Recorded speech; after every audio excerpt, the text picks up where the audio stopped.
fighter na kinakatakutan ng lahat, si Lizardo! Di may tatanggi ang galing sa pakikipaglaban, Bangkil!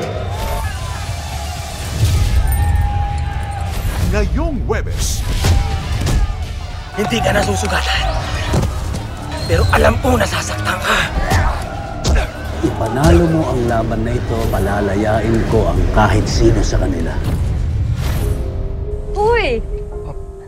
Okay ka lang ba? Okay na po yung sasakyan. Ma'am. Dolores. Ikaw naman. Hindi naman yung tawag mo sa akin dati ah. Yung tawag mo sa akin, babe. Iba rin talaga yung kamandag mo eh, no? Eh kung siya amoy lupa, anong amoy ko? Amoy langit. Ganda ng eksena. Nakaka